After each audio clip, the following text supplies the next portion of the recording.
warahmatullahi wabarakatuh. Perkenalkan, nama saya Saniani Suatu Zahro. Di sini saya akan mempresentasikan eh, hasil resuman saya mengenai hukum perjanjian syariah yang diambil dari buku.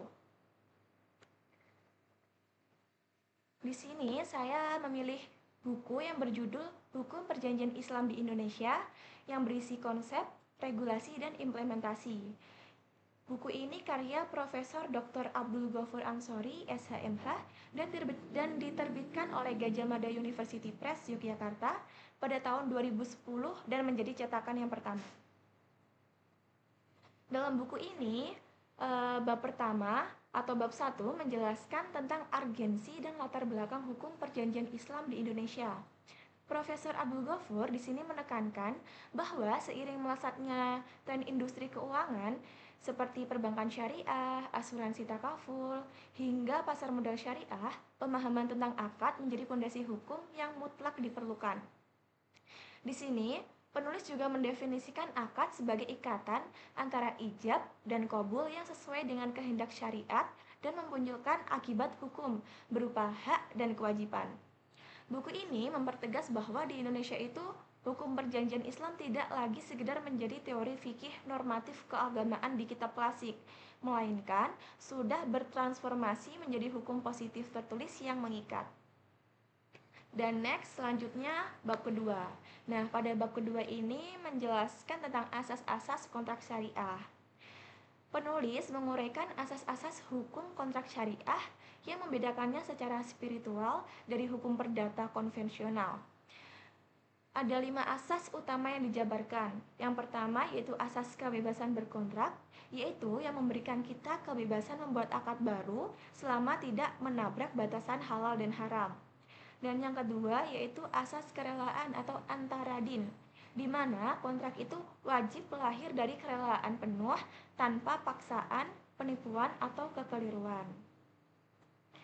Selanjutnya, yang ketiga yaitu asas keadilan dan keseimbangan, yang melarang adanya klausul baku yang berat sebelah atau mengeksploitasi pihak yang lemah. Dan yang keempat, asas kemaslahatan. Artinya, perjanjian itu harus membawa kemanfaatan sosial, bukan sekedar egoisme individu. Dan yang terakhir yaitu asas janji itu mengikat, yang menegaskan bahwa menepati kontrak adalah kewajiban agama sekaligus kewajiban hukum yang dapat dituntut secara legal. Selanjutnya yaitu pada bab ketiga, menjelaskan tentang rukun, syarat, dan distorsi kontrak. Memasuki bab ketiga ini, Profesor Abdul Ghafur memerinci syarat sah dan distorsi kontrak. Sebuah akad dinyatakan sah apabila subjek hukumnya itu cakap bertindak, seperti balik dan berakal. Lalu, objek perjanjian itu harus jelas, halal dan bernilai ekonomi, serta bisa diserah terimakan dan ditambah adanya pernyataan kehendak ijab qabul dalam satu majelis. Namun sebaliknya, di sini penulis juga memberikan batasan tegas bahwa kontrak akan dinilai cacat atau batal demi hukum jika terdistorsi oleh 4 unsur haram, yaitu 1. Yang pertama itu riba atau pengambilan bunga dan keuntungan yang tidak adil. Yang selanjutnya yang kedua yaitu goror, adanya ketidakjelasan, spekulasi tinggi atau manipulasi objek. Dan yang ketiga adalah maisir atau praktik perjudian dan untung-untungan. Dan yang terakhir adalah batil, riswah, dan zulm yang meliputi kezoliman serta suap menyuap. Selanjutnya bab 4. Di sini bab 4 menjelaskan tentang regulasi dan penyelesaian sengketa di Indonesia. Poin yang paling menarik dari buku ini itu sebenarnya dibahas pada bab akhir-akhir ini, yaitu bab 4, yaitu mengenai implementasi, regulasi, dan penyelesaian sengketa di Indonesia.